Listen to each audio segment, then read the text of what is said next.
कर्मी सैनिक हेबा षष्ठ थर नवीन बाबू को गादी रे बसाइबा कोंडा बाबू आगामी साधारण निर्वाचन पई कर्मी को सैनिक हेबा पई आह्वान देइछंती रायगड़ा बिजु जनता दलर वरिष्ठ संगठक याला कोंडा बाबू। आज रायगड़ा ब्लॉक अतड़ा ठारे आयोजित एक कर्मी सम्मेलन रे वरिष्ठ बीजेडी संगठक वाई कोंडा बाबू प्रतिनिधित्व करी कर्मी मानकु सैनिक भली निजको गढ़ी रायगड़ा निर्वाचन मंडलीर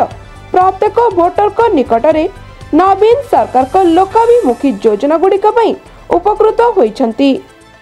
ताकू नेई लोकंक निकट रे पहुंची बुझाइबा सह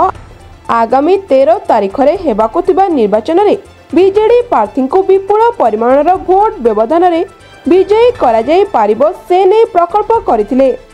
आजिर एही बैठक रे रायगड़ा पौर परिषदर 24टी वार्ड एवं 28 पंचायत 2000 अधिक संख्यार पुरुष महिला कर्मी जोग देइथिले।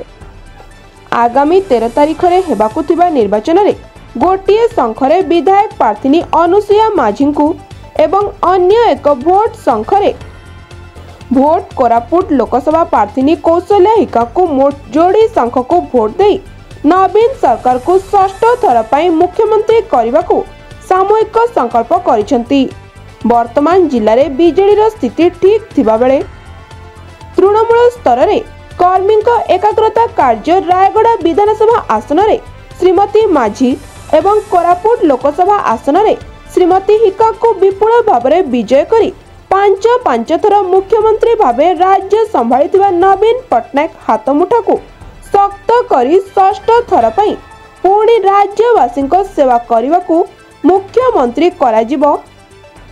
ताहा आमर एकमात्र लक्ष्य बोली मत व्यक्त करिसेंती। एही सम्मेलन रे अन्य मानक मध्य रे रायगड़ा ब्लॉक र नुआ और ओडिशार जिला अध्यक्ष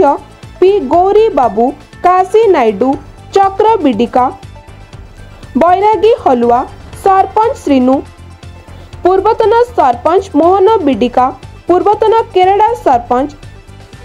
मीनारा हिमिरिका केरड़ा सरपंच गुमा सरपंच क्रिस्मा केरड़ा वरिष्ठ नेता जी कोटेश्वर राव माझी देवी जी सोमेश्वर राव